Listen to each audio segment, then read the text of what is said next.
Okay, let's get started. Right, yeah, I'm recording. Okay, so as most of you know, I've been working on 10x editor for a number of years now, on and off. And I just thought it'd be fun and maybe interesting for you to share with you some of the code and some of the design decisions I've made about 10x and why I've made them. So please feel free to ask questions as we go along. And let's get started. So obviously I'm going to use 10x to show you some of the code.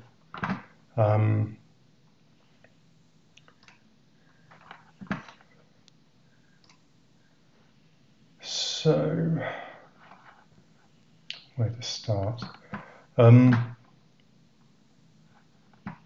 guess where this codebase came from is the codebase I've been working on for many years, and it started off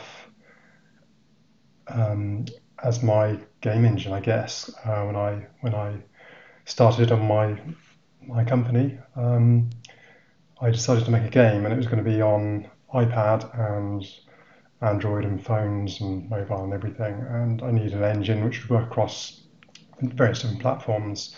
And the main thing I needed was a UI system that worked for different resolutions. So, independent, whether it was a Retina iPad or an older iPad or a phone.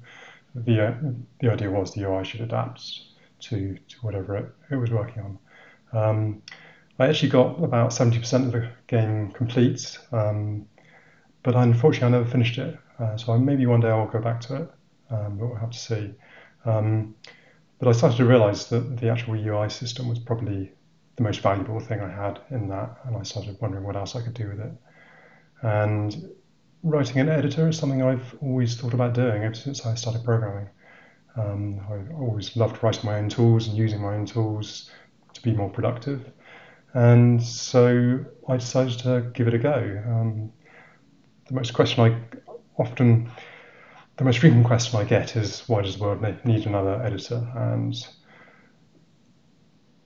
it's difficult to answer that, other than hope you've all used 10x and started to realize what I'm aiming for and what I'm doing, and how it is different from any other editor. And my main focus is on performance and scale. So you can work on huge code bases with thousands of files, millions of lines of code, and everything will be instant. So that's my goal.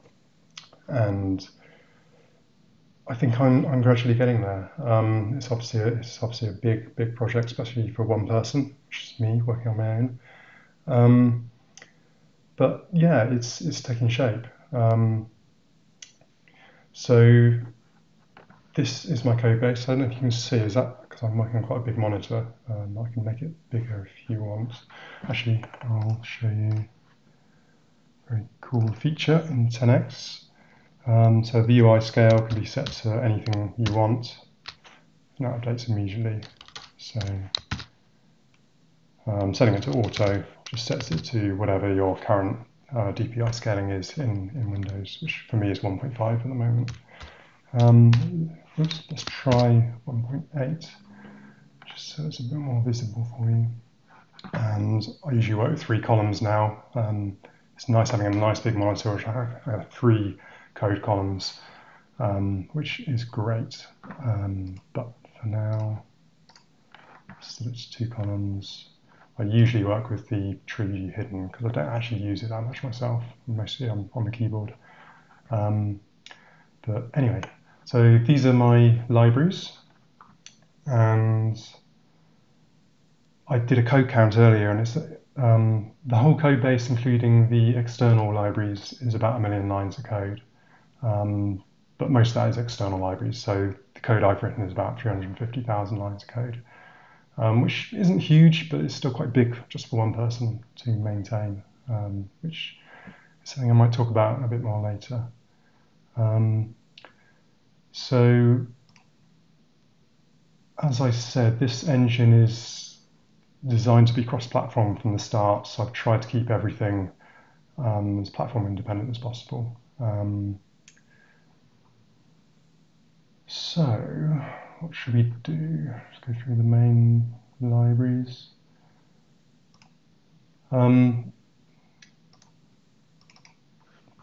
So the main library is the 10x library FC and just has main.cpp and pretty much nothing else, which just kicks off the app main. So it has Windows main, creates Windows, and then the app main, and then just the main message tree. So nothing that interesting in there.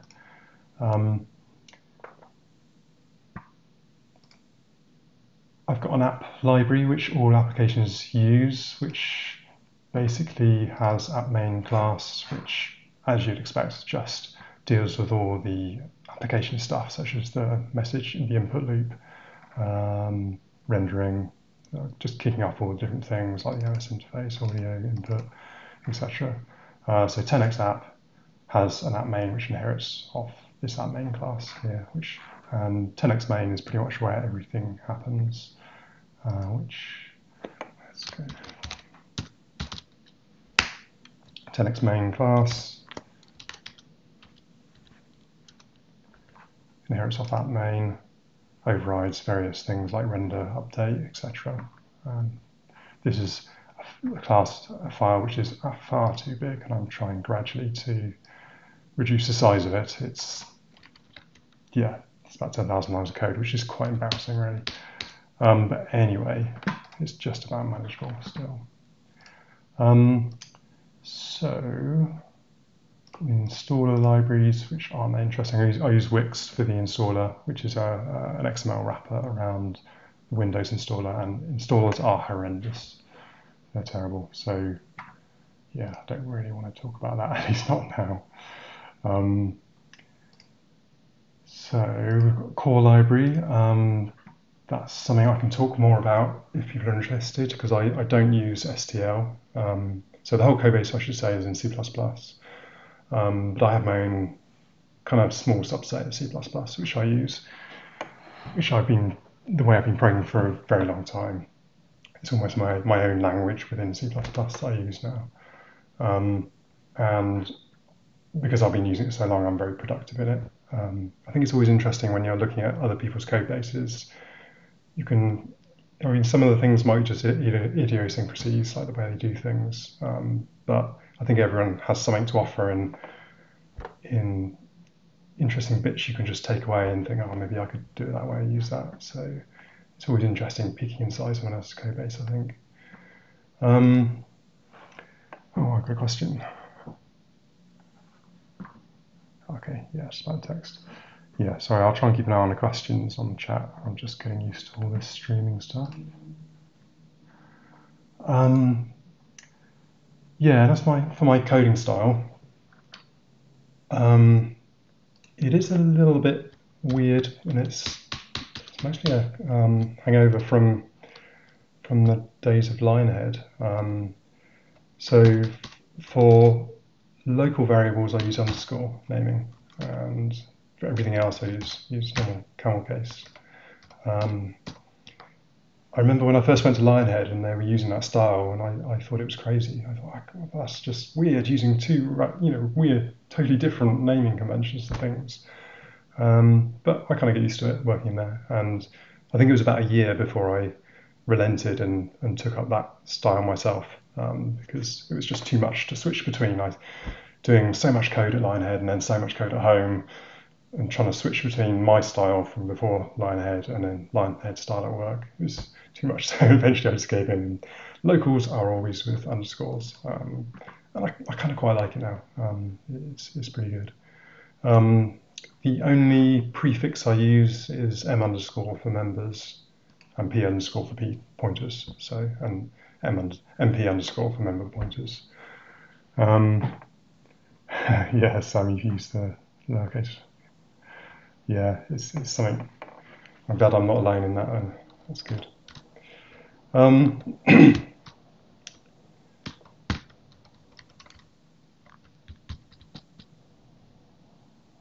So yeah, what subset of C++ you use? Yeah, I'll come on to that more. But basically, I use C++ as it was in about 1998 or something. I use very few modern C++ features. There are one or two I quite like. As I said, I don't use STL.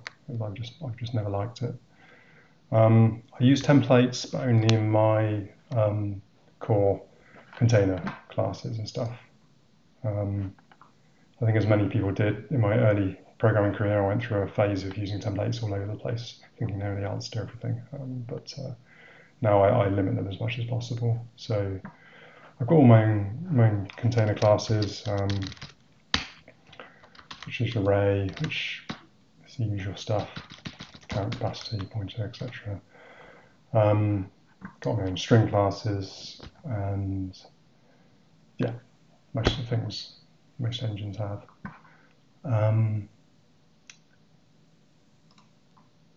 So I can talk more about that later, but let's carry on going through the libraries.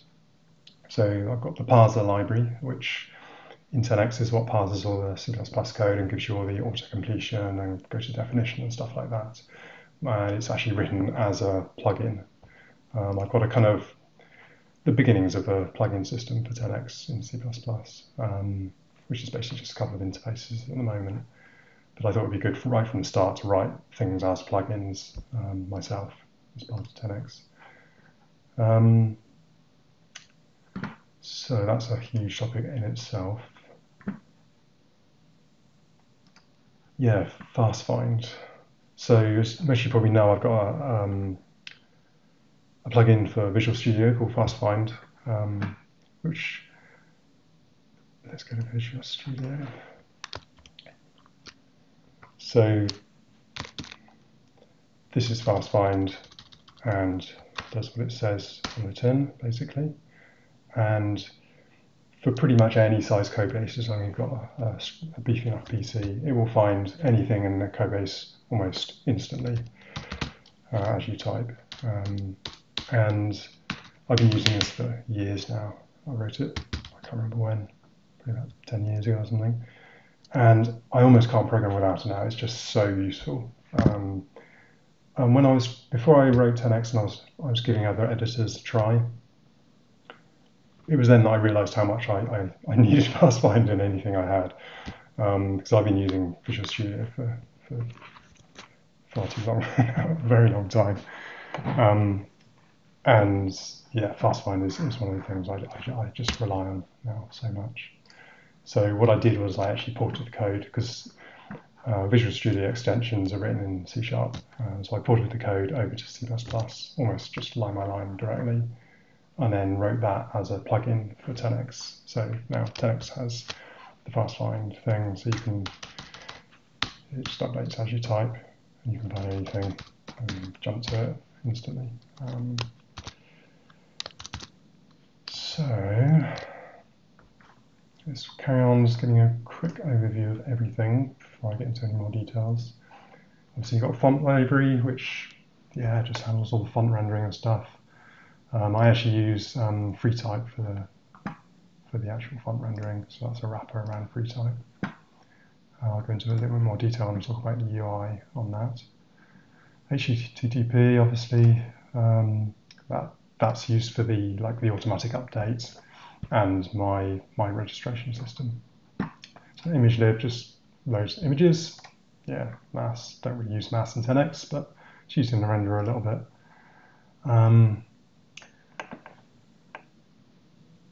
Yeah, I'm hearing quite a lot, so I'm just reading the comments, Lord SK, about using very little modern C++. I'm hearing that quite a lot at the moment, and when I see people posting snippets of modern C++, I just think, God, if I had to write that kind of code, I just wouldn't want to work in C++. All of my code is really simple, really. I have a sort of a standard way of doing things, which is just really, really basic, really simple. Anyone who's just learning to code could kind of understand a lot of my code. And I try and keep it that way. And I do that in whatever language I use pretty much. If you look at my C# or you look at my Python or even PHP or whatever, all the code I write looks pretty much the same. I don't use many specialized language features of many languages, just because I like to keep things simple and easy to understand for myself and anyone else who looks at it. Okay, let's carry on. So that's PureDevReg is my registration system. I'm not going to talk about that right now. Maybe I will do one day, but I kind of don't know how much I should talk about that for obvious reasons. So my renderer is really basic. I mean, I haven't really done any work on the graphics and rendering for a long time, apart from my work in the games industry. On my own engine, I haven't really given it that much attention. I'm still using DirectX 9. I just haven't bothered to update it for so long. So the renderer consists of like 3 main libraries. So you've got renderer core, which is just all the basic utilities that any renderer would probably need. Then you've got renderer itself, which is the actual engine renderer, which uses stuff in renderer core. And then I've got this other renderer core D3D library, which is literally just a wrapper around the D3D API. And I've also got an OpenGL library for renderer core as well. So I can just link to whichever library I want and have it in D3D or OpenGL, which hopefully will make it easier going forwards. But as I say, it's a very simple renderer because all I need to do for the UI is render some quads with textures on. It does have shaders, which I'll talk a little bit more about later. So yeah, moving on. I'll ignore what's out now. Shaders, again, very simple shaders. But a lot of the font rendering and like the anti-aliasing stuff is done in shaders, which keeps everything fast, which I can go into. So UI is, like I was saying before, the big one. It's basically a sort of, it could be dropped into any engine.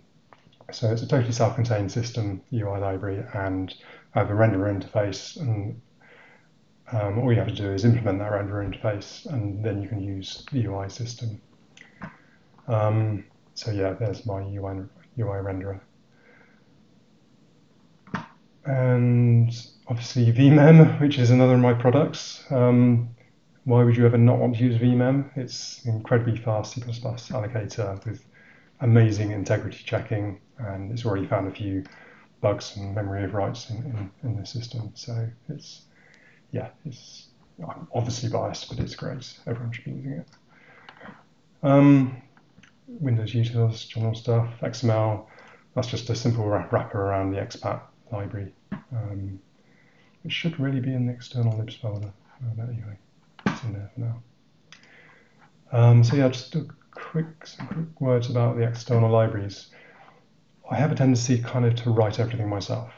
That's what I do. That's what I like to do. I don't like relying on external libraries unless I have to. And I kind of have a few rules for using third-party libraries. The main rule is that it has to do exactly what I want, and I don't, how to say it.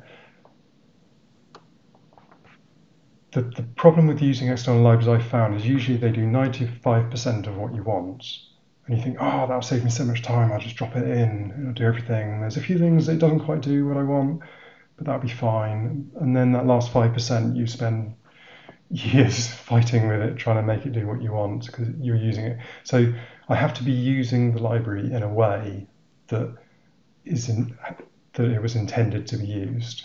Yeah. So if there's any library which I think, oh, it almost does what I want, but not quite, and I can't write a wrapper around it, then I won't use it. So I have to be using it as it was intended, basically, and nothing more. If a library does exactly what it says, and I'm using it exactly how it was designed to be used, then I'll use that library. But also, it has to be well established. I like using libraries that are like at least 10 years old or something, and ideally have a C interface to them, because like I was saying about modern C++. So pretty much all my libraries that I use cover, fall into that. So obviously I've got zlib, I've got curl, networking stuff. FreeType, which is an amazing font library. It's really, really good. And obviously Python for the scripting in 10x. And as I said, the XML expat, which is a really simple XML parser. So yeah, those are the only external dependencies I have apart from DirectX and OpenGL. And yeah, I've never had any problems with any of those libraries, and they've saved me time and have zero maintenance. So I'm really happy with that. So that was a really quick overview of the entire codebase. So, no more questions. See what other notes I had. So yeah, I just want to say something about the sort of size of the codebase and the fact that I'm maintaining it all myself. Is the thing I found the most important over all the years is consistency. Consistency of style, but also consistency of way of approaching problems and solving them. Obviously, I've worked on loads of different engines, really huge engines, and the hardest thing is always jumping into a bit of unfamiliar code. And often it takes a while to get your head around how the person who's written it was thinking when they wrote it. I mean, it may not be bad code, but when you first look at it, you might look at the code and think, God, that's awful. Why have they done it like that? And then gradually, as you're working with it, you start to think, oh, I see what they were thinking now, and you start to get into the head of the person who wrote the code originally.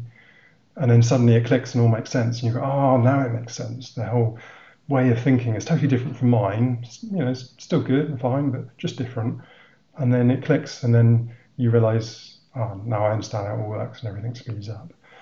When you're writing on your own code base, for those of you who have got a big code base working on for a long time, the only way, I mean, if I was to go into a job interview and they said, right, you're going to be maintaining 350,000 lines of code all on your own, I would say, are you crazy?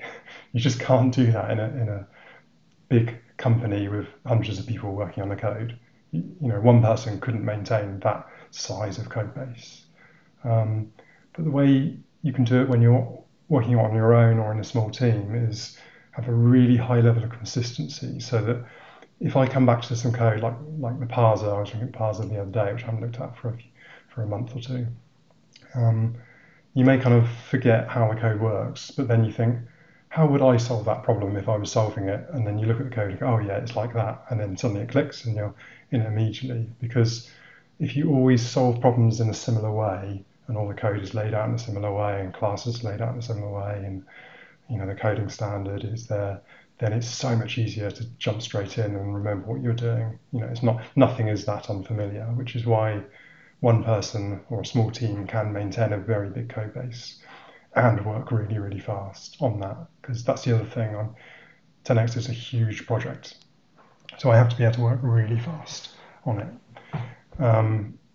And I can do that because pretty much the whole code base is in my head. Some of it's stored in long-term memory, which I have to retrieve, but it's all in my head. I know how all of it works to a certain degree, and I can work very fast and implement features hopefully very quickly. And as the code base gets more mature, I'm speeding up and being able to get faster and faster and faster with less and less defects, I'm finding, which is great, because otherwise this isn't going to work. Just me doing an IDE or editor all on my own. So I think that's a really important thing to realize if you haven't got your own big code base, that one person can do an awful lot more than a big team if everything is just right. Obviously, it still has its issues working, with one person, but it can be done. And I guess that ties into the 10x name. Why did I choose 10x as a name for the editor? It's a few years ago when I was reading about questions on Quora about 10x programmers, and does such a mythical person exist who's 10 times better or faster than any other programmer? I just thought it was really funny. So I thought, what would a 10x programmer use to code? They would use 10x editor.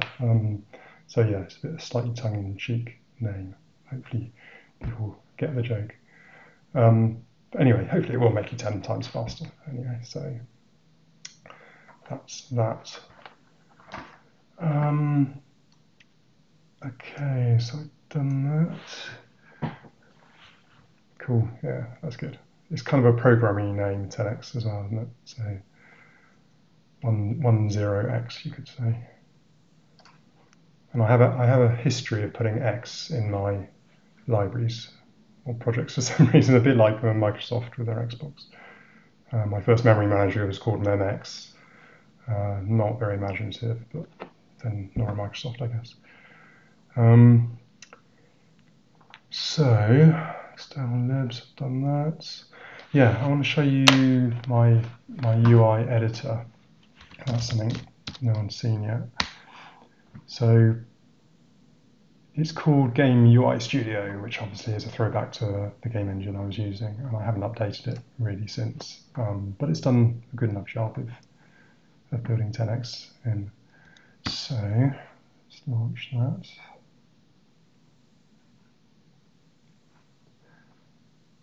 So Game UI Studio is actually written in C#, and it's a wrapper. Everything you see in the view window is rendered by my UI system, the UI library I showed you earlier. And then I've just got a thin C# wrapper around that, so every object has a equivalent managed C++ object, which I can then reference from C#. So if you click on any object, you get the properties of it, and these properties are just serialized from the runtime functions or accessors in the C#. So it's all fairly simple and didn't take long to put together. I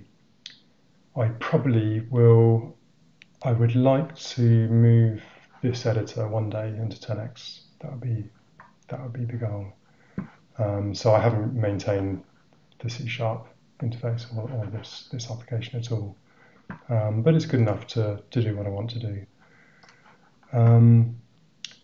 So let's give you an example. So it has all the usual things. You can create things, move them around, change their colors, etc. All the usual things you'd expect. And also things like alignment, which are absolutely vital for any UI system. So the yellow lines say where it's aligned to, and so you can just align it any way you like. You can align it to both, and then it'll do that kind of thing. The thing I really love about this UI system, which I wish all UI systems had, is the ability to zoom in. When you're trying to get things pixel perfect, you really want to be able to zoom in, and my eyesight's terrible anyway, so I kind of really like that feature, rather than fiddling around with tiny little UI stuff that's really hard to see. It also has, as I showed you, like alignment, so you can align things automatically. It just snaps. You can see that. And so what I call designs, or the different panels, I call them panels. I've never liked windows, the word windows. I mean, windows are fine for looking through, but they don't really make sense in UIs to me, because you can't have a window inside a window in real life. So I call them panels. That's just my little bugbear. So I call these designs, which I can then create an instance of in I can almost say it in the game, in 10x. So used to working in games. So yeah, and this is the main one. You can edit the menu. Move them up or down, edit the properties. The way that the code interfaces with the UI system is literally just by a naming convention, not a convention, but by naming the objects. So I call that my new menu item, and then I can access that from the code. And when I save this, it all goes into, at the moment, one huge XML file, which is just a massive XML file at the moment. Can't really see that. So each object just serializes itself out, as you'd expect, and then has children child objects which get serialized, etc. It's a bit of a pain merging because I have two branches, a release branch and a main branch. It's a bit of a pain at the moment if I merge between those two branches. I have to make sure I don't edit the UI in both branches, because then it's a bit of a pain. I could easily break this out into other files if needed, so it's not a huge problem at the moment. Obviously, because it's just me, I don't have to do that kind of thing. I don't have to worry about other people editing it and merge conflicts and stuff. So yeah, that's that.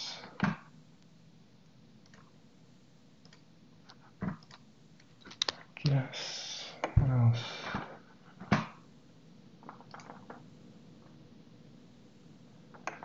Yeah, let's quickly look at UI objects.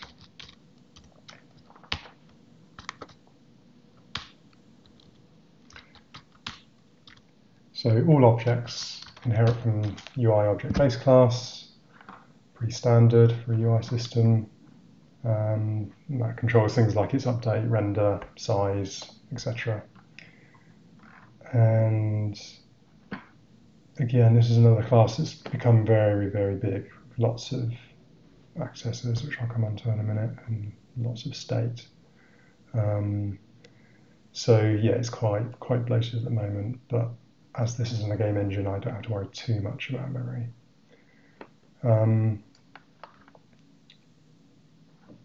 I think let's look at, let's dive in a bit more to some code. Let's just restart that.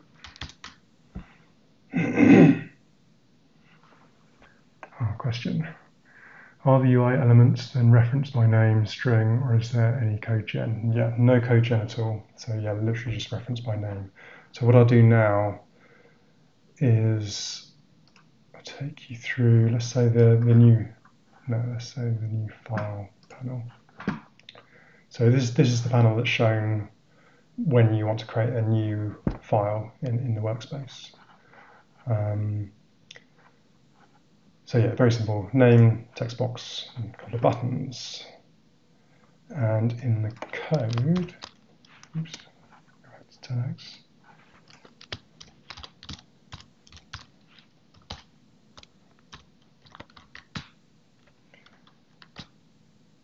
So I have a class in the code which corresponds to the UI object. I don't have to do that, it's just convention I have.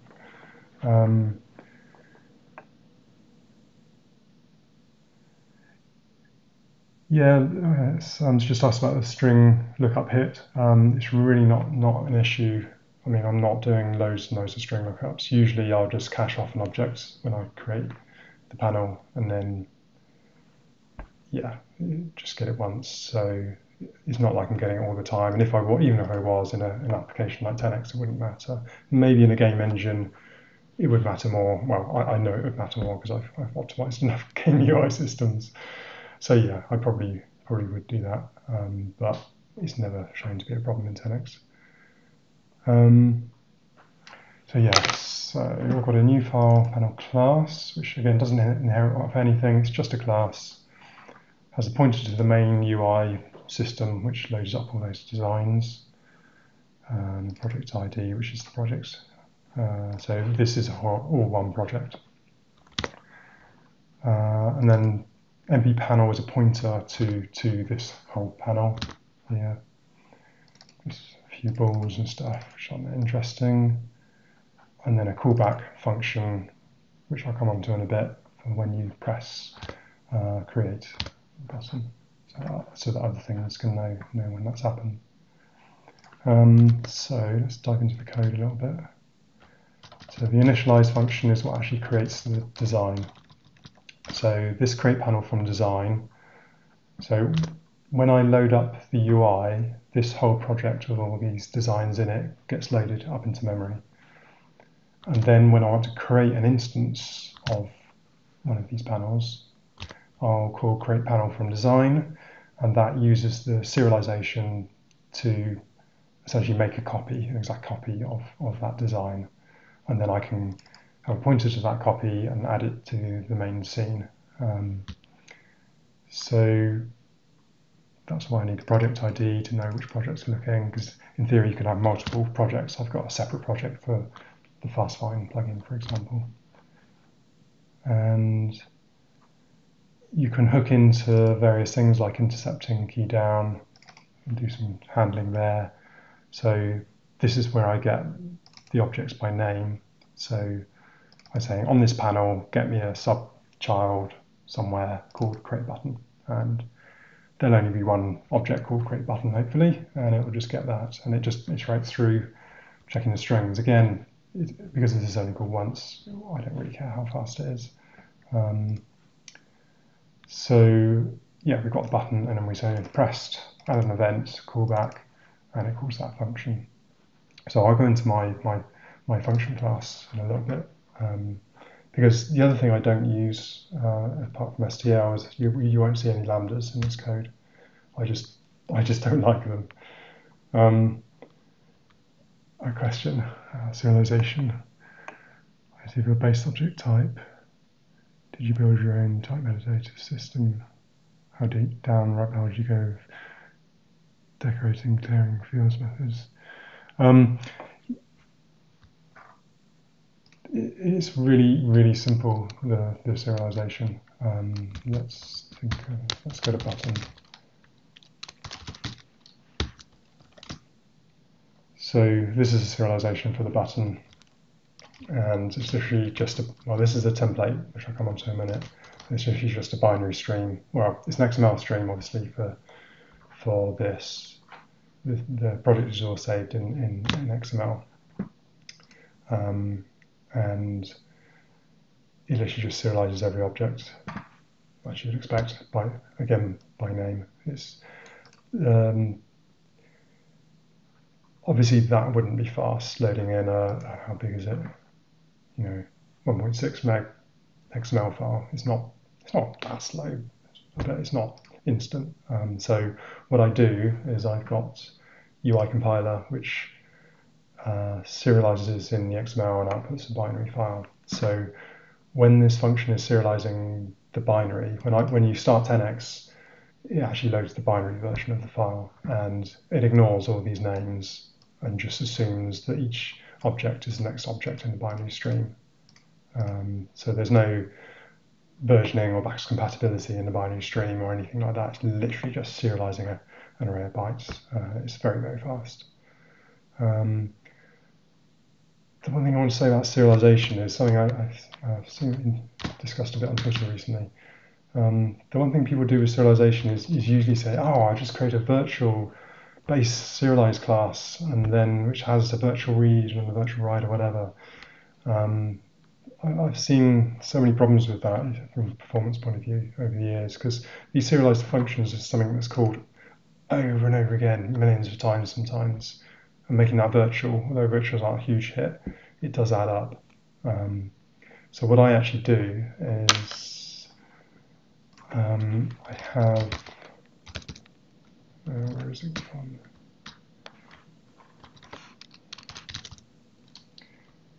So I have two read and two write functions.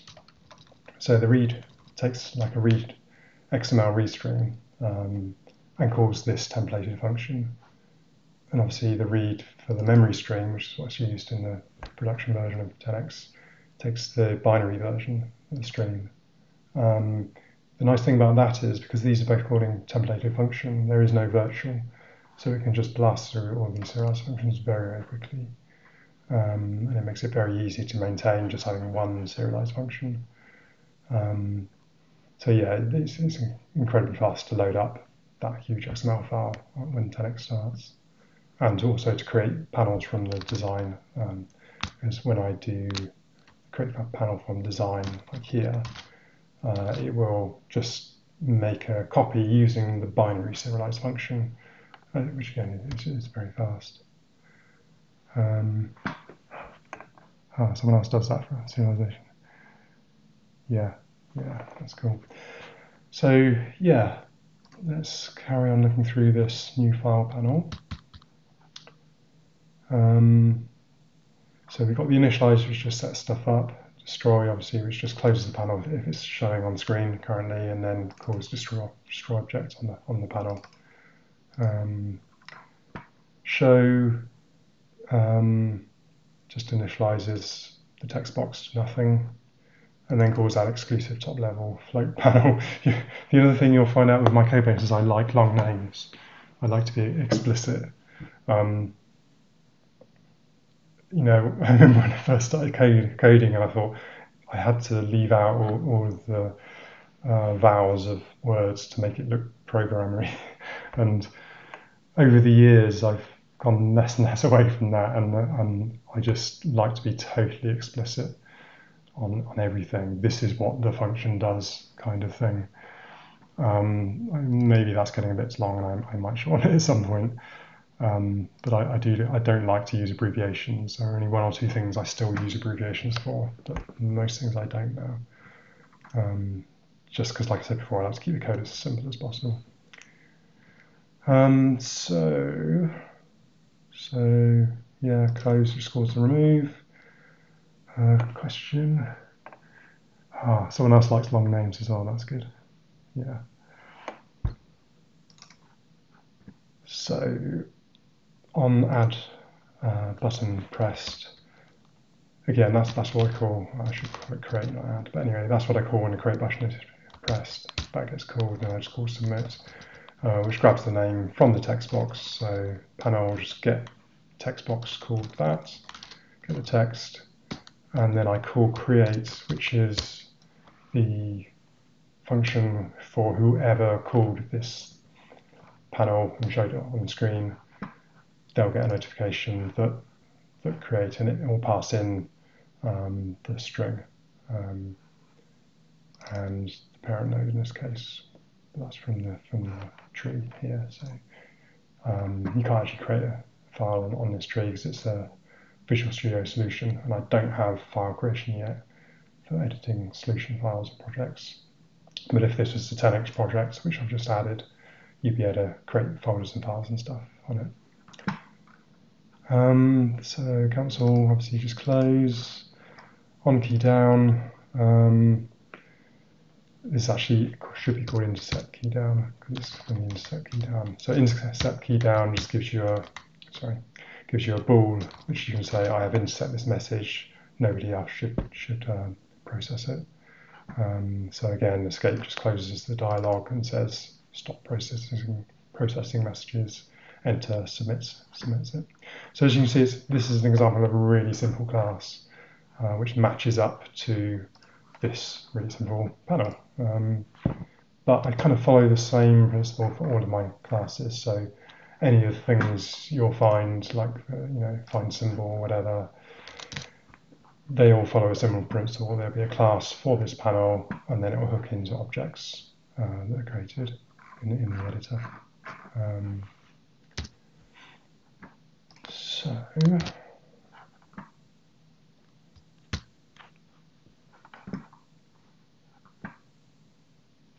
are no other questions, I'll carry on. I've got a few other things I thought might be fun to show you.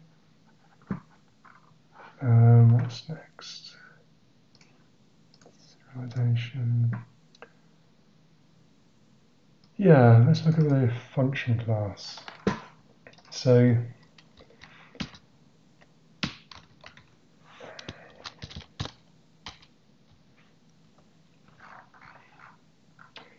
that's another thing. You won't see many comments in my code. This is one rare example where I have commented it.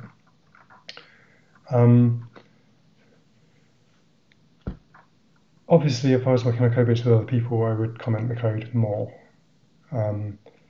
But because I keep everything very explicit and very simple, and everything works exactly as I expect it to work, I find I don't really need comments. There are a few times I do, and I will use them, but obviously, that whole thing, the code should be self-commenting and all that. Working on my own, I can do that. If I was working on a team, I probably wouldn't be able to do that because not everyone thinks like me, so I'd have to comment it. But this is just one of the things which speeds up development. Often, if I come back to some old code and I think, oh, how does this work? or it's not working as I'd expect it to work, and I think, why on earth did I do it that way? Then I start writing a comment and say, oh, I'm doing it this way because blah, blah, blah, once I work it out. But then I usually, after I've written a long comment explaining why it's working in a bit of a weird way, I'll just refactor the code and make it work as I would expect it to work. And then when I come back to that, maybe in a year's time, and look at it again, I don't need a comment because it's working how I would expect it to work. So I don't do many comments, and I don't actually need it myself. But again, obviously, if I was working at a company, a bigger project or with other people, then obviously I would, and I'd always comment. So it's just another of those little things. When you're working on your own or in a very small team, you can work faster by not having to document everything, and by having a standard, having a conventional way of doing things. And I work 10 times faster on my own than I ever did in a project. I mean, I'm writing sort of thousands of lines of code a week or whatever, I don't know, a month maybe. And I used to write, I was lucky if I wrote 10 lines of code a week, in certain jobs I've had. So this is a very different kind of development. If you've never worked on your own code base for a long time, it's a very different kind of development from working in a company with other people. And you can make shortcuts. And, obviously if I think something needs a comment, I will, but usually because I name stuff so explicitly, it's all fairly self-explanatory. Anyway, I got sidetracked by talking about this huge comment, which I just noticed because it's quite rare in my code base. As I said, I don't use lambdas, and I don't use SCL for the function calls. So I wrote my own function class, which was kind of fun. And I'm really pleased with the way it turned out. Actually, I might as well leave a comment up there so you can see exactly how it works. So the function, you just give it a return type and then the arguments in a template. And it's as simple as that. And then you just pass in the pointer to the function. So this is like a global function which doesn't take any args and doesn't return anything. And you just pass in the address of the function.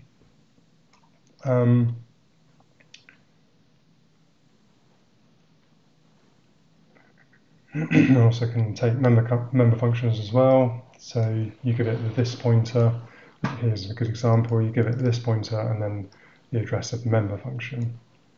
And then that panel, when it has a key down, it will just call its key down event and call this function. So the really nice thing about it is, I just do some example code. So if I have a function which doesn't take any arguments, and then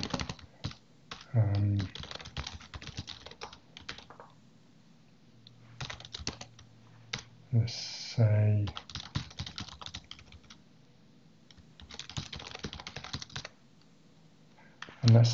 this takes an argument.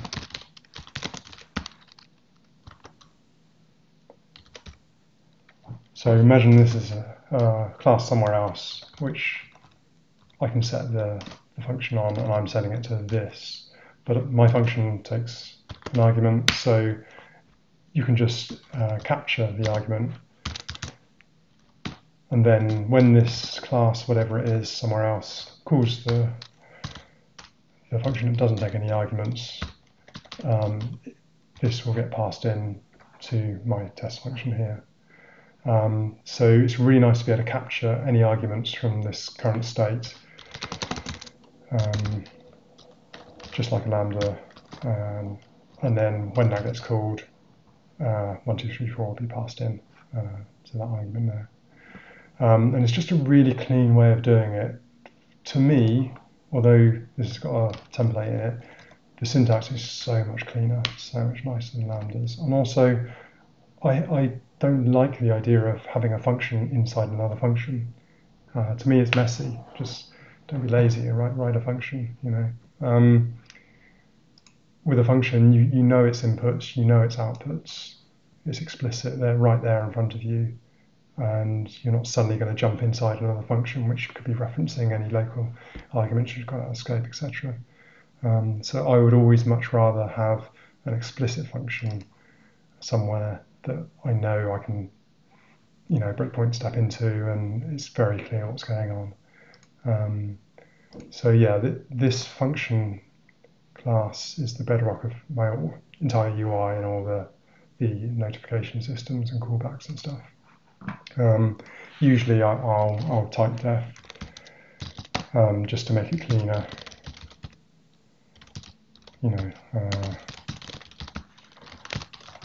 because I don't like templates in the code mainly. So it'll be something like that. The other thing to mention is the function list, which I take from the kind of old C# forms way of doing things, where you have events in the system. And function list is basically just an array of functions. Just needs a bit of extra processing and careful checks when you're calling things and iterating over them, etc. But really, it's just an array of functions which you can add or remove atomically. The nice thing about this is you can say I have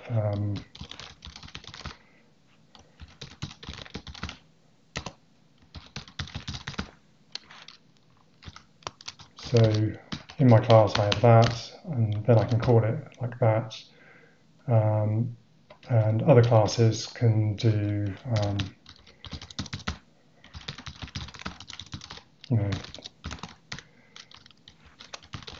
something like that. You can do as many as you like. So lots of things could be hooked into this one event. That class just calls that one event once, and it will call all of the functions in that function list. And it's just a really nice way of decoupling stuff. So, for example, in this, and now let's go to the button class. So button just has pressed or toggle change for toggleable buttons. Pressed gets called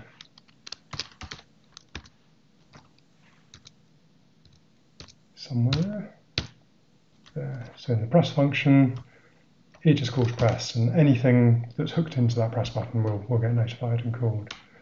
And it's just a very, very powerful system, I find. I really like it. It's one of the things I liked about Windows Forms, which I used so much for so many of my other software. So it's something I've taken on. Yes, so that's function. Any questions on that, anyone?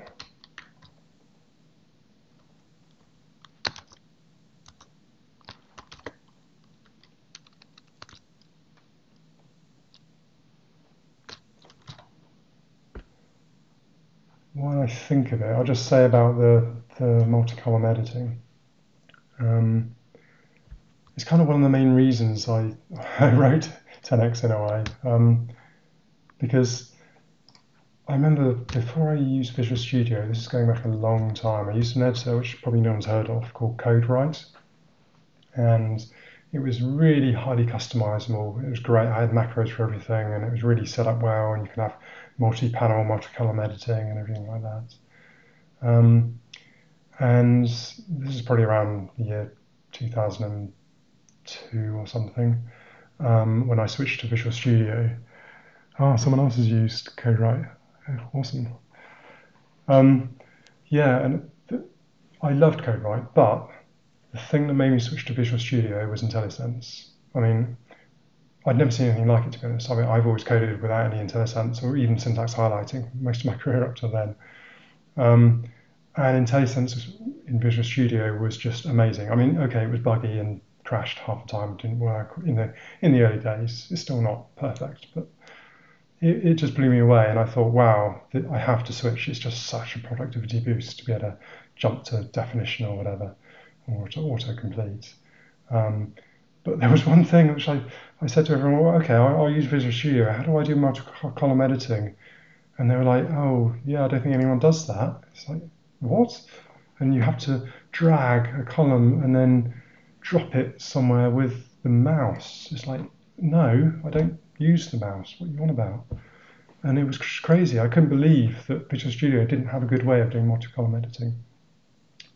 But anyway, because IntelliSense was so great, I just moved over to Visual Studio, and I've been using it ever since, like 20 odd years now. I have written my own plugin. As you'll see, I've got multi-columns here.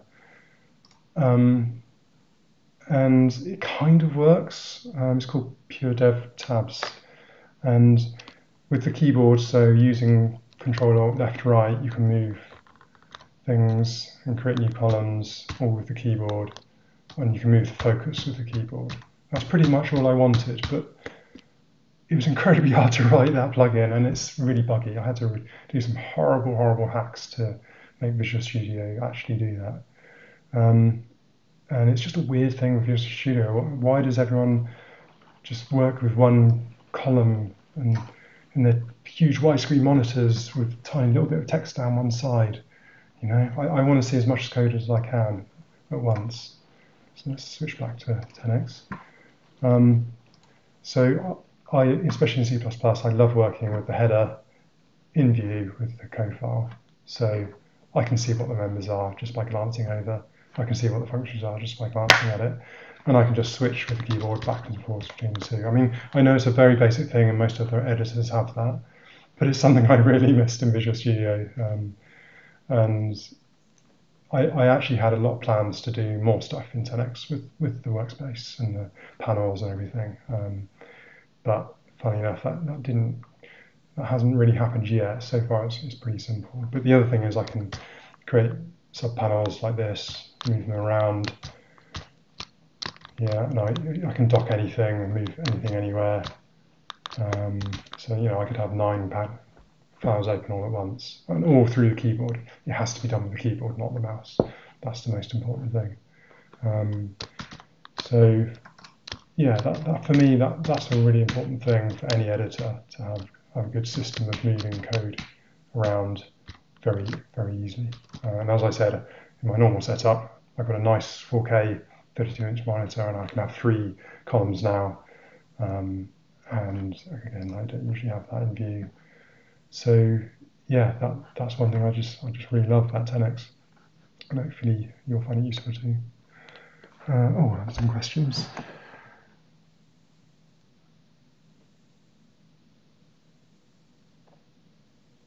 Yeah, so if you want to try the plugin, it's as I said, it's called Pure Dev Tabs. You can find it on the marketplace for extensions, but it is a bit buggy. Usually it's okay, and I've hovered by with it for the last 5 years, I think, and it's kind of okay, but it's not perfect. And I've uncovered this really weird bug in Visual Studio where it seems to be a combination of Pure Dev Tabs and FastFind, where sometimes if I look something up in FastFind and then jump to it, it's probably not going to do it now. No, it's not going to do it. The cursor or the caret disappears and doesn't come back until I hammer escape or move the cursor around, then it pops back again, and it's maddening. But the one good thing is it inspires me to carry on writing 10x. But yeah, it's just writing extensions for Visual Studio is hard. It's not that fun. You can do stuff, powerful stuff, but it's, yeah, I wouldn't want to write any more extensions, I think.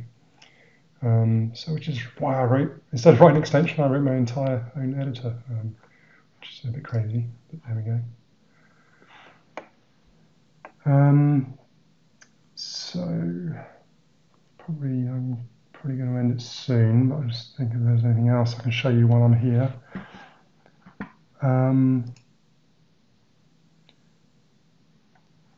Yeah, lots of people are a bit fed up with Visual Studio, as people are saying. And I mean, like I said, I did try other editors, and there are lots of good other editors out there. You know, I tried things like Sublime and Atom and VS Code, obviously. But as I said, the one thing that I missed in all of them was FastFind. To have an instant thing where you can jump to any bit of code instantly. I mean, I use it all the time. If I want to go to the 10x main initialize app function, I'll just do that and jump straight to it. I actually use it more than IntelliSense. And once you get used to that way of thinking and using, for example, wildcards, what could I do? Initialize star. Oops.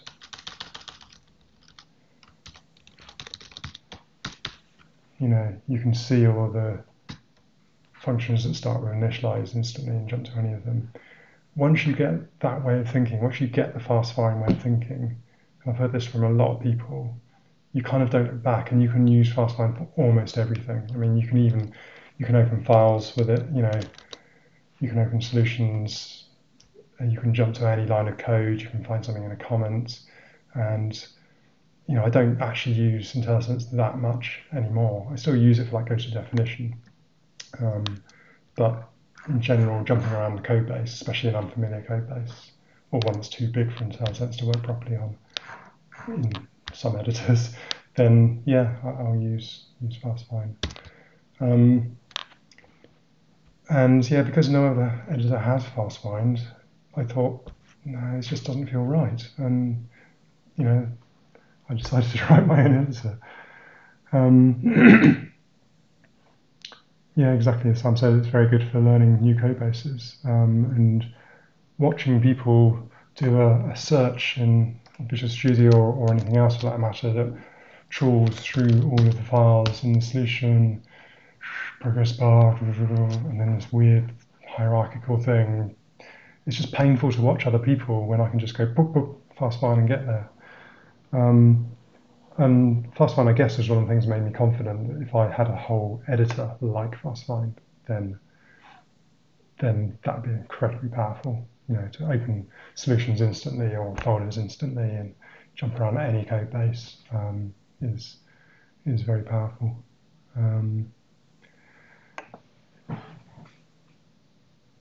Yeah, kind of sometimes brute force the IntelliSense concept, and because IntelliSense, even with the best systems, often breaks and falls over, FastFind will never break. FastFind doesn't break, whereas IntelliSense in almost any other system on a complex enough code base, it will break, or at least not work or not give you what you want. So yeah, that's one of the main reasons. To be honest, I probably, if I hadn't written 10x, I probably would have switched to VS Code, I guess. So, because it's pretty good, it's got so many plugins and everything. It's great. But anyway, back to 10x. What else I could show you? Yeah, I think I was thinking I'll show you the telemetry. So, as you've probably seen when you use 10x, it pops up a dialog panel asking if you want to share your telemetry with me. And as it says in the panel, I'm literally just collecting how long 10x has been used for every day and how many crashes it had. So when 10x closes down, or actually I think when it starts up, it sends the focus time of the app to an SQL database I've got on my website, just using PHP scripts and stuff. And then I've got a little app which contacts that database and shows me in a nice graph form. So I can kind of see, for those people kind enough to enable telemetry. I think not everyone has enabled telemetry, but that's fine. But for those who have, I can see how long it's being used every day from the start, from when I released the beta, and also track crashes and things, and the number of users as well. So this is across all users. Here it was used. This is minutes per day, and yeah, you see it goes up and down. I get these weird lulls where I'm not quite sure why. Maybe that's when I bring an update out and people start trying it again. There aren't many people using it yet, but it's early days. I mean, the beta is still in development, obviously, still missing some important features. but it's just great that some people are starting to use it already. And so we can see if I zoom in, the green is the number of users, so it's only like 4 or 5 users per day at the moment. And the red lines are the crashes, which you can't really see in this because they're all too squished up. You probably can't see it at all on your stream. So I can see how many crashes are getting, which are very few crashes, which is really nice. But anyway, I'm hoping to see this go up as we go on and more people start discovering 10x and start using it. Yeah, I just thought I'd show you that. So thank you for everyone that is using 10x and giving me incredible feedback. It's really, really useful. All the feedback I'm getting, I'm trying to work on as soon as possible and get a turnaround time as quickly as possible so that people can carry on using it. And the more you use it, the more feedback I get, the better 10x gets. So I'm trying to keep a really fast turnaround time on any bugs or small features that come in. Right, I've been going for over an hour now. Unless there are any more questions, I might wrap up this stream. If people are interested, I'm happy to do these more often and go into more detail on some of the code, because we've only just touched on really some of the code so far. There are lots of things, like in my core library, which you might find interesting, different types of containers and stuff. So if you'd like to see any of those, let me know. Because there aren't many big code bases that don't use STL or some sort of STL library. So it's kind of, it might be interesting for people to see what kind of core library I've got. But yeah, I'm happy to be led by whatever people want. I'm happy to share anything. I mean, obviously this is all proprietary code. It's all owned by my company. So it's not open source or anything. But I'm happy to share it with you and talk about it and yeah, hopefully people will find that useful. Okay, a few comments. I'm going to catch up. Will you implement your own IntelliSense? Yes, I already have to a degree. Sorry. So this is the CPP Parser library.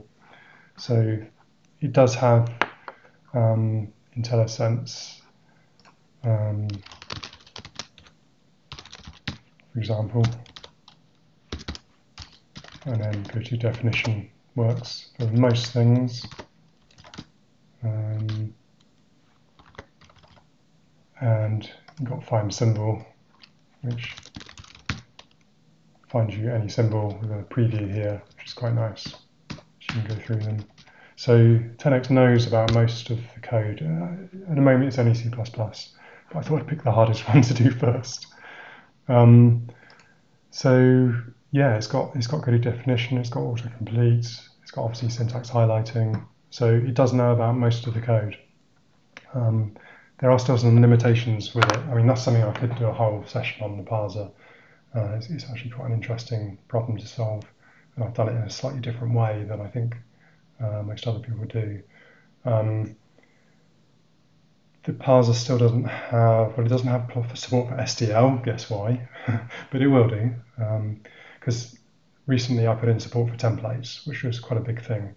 So now 10x understands templates and can do goto-definition or autocomplete on templated classes, which is great for things like smart pointers and stuff. At the moment I haven't tried it on STL, I'm still too scared to do that. I don't know what will happen.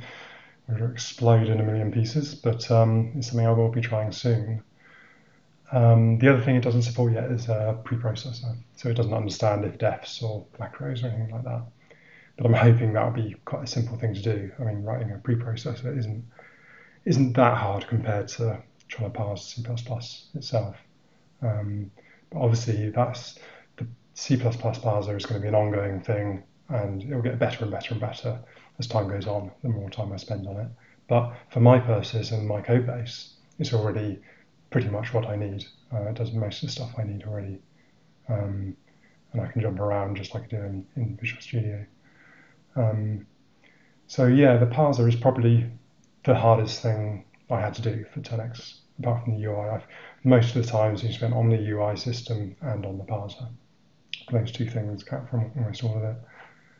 Because I knew I had, as I said, when I saw IntelliSense back in the day when Visual Studio had it, I just thought it was magic. I thought, oh God, I always wanted to write my own editor. But when I saw IntelliSense, I thought, okay, well, that idea is out the window, because writing a parser for C++ is not going to be my idea of fun.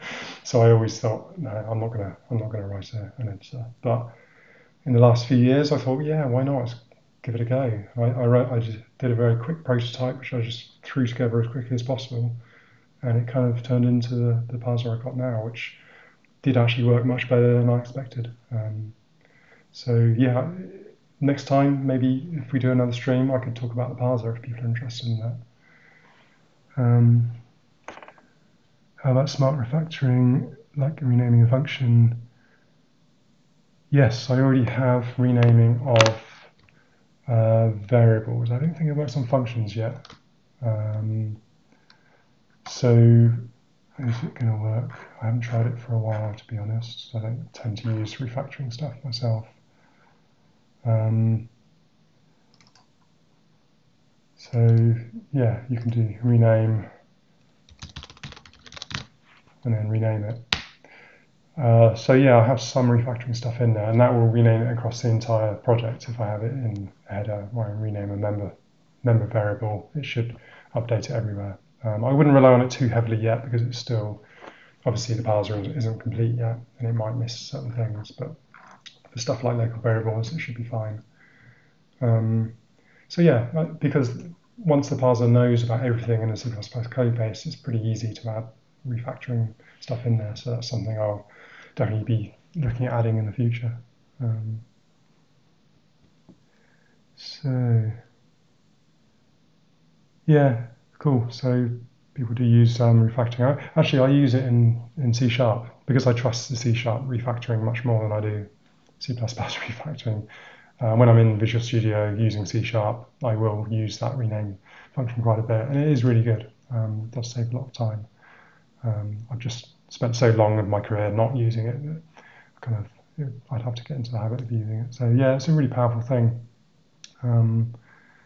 And yeah, I'll be adding more of that as time goes on, hopefully. So I think I should wrap up there. I'm losing my voice. But if there are any questions, I'm happy to answer them.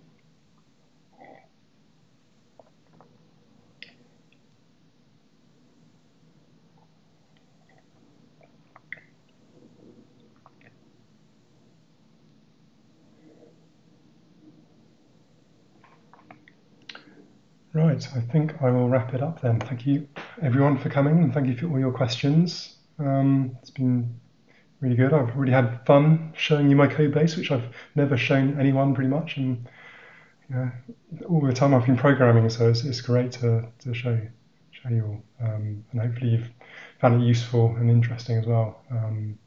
And for those using 10x, carry on using it and sending me feedback. It's really helpful. And for those who aren't using it, give it a try. You might find it's your kind of editor.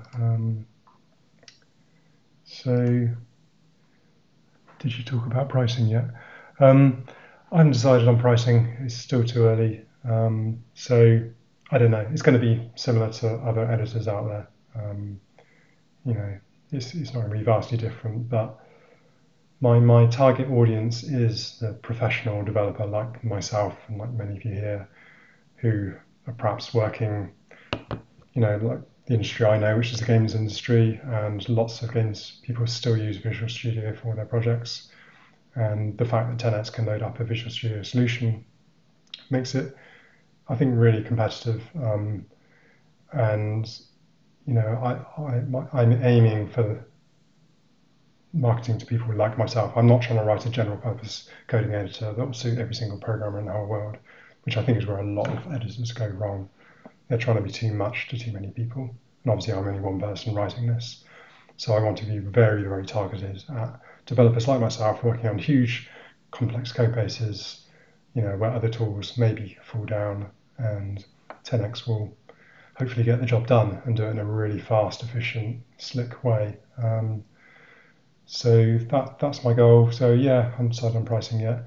I have a I have a subscription service that you can do if you like using 10x and you want to support my development, because at the moment, I'm supporting development myself, and yeah, if you want to support it, like give me $5-10 a month, whatever, then that's really, really appreciated.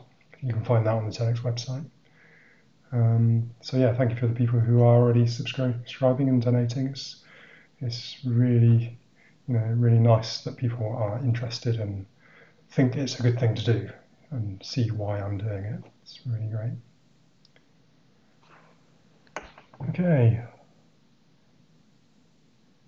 So, checking more questions.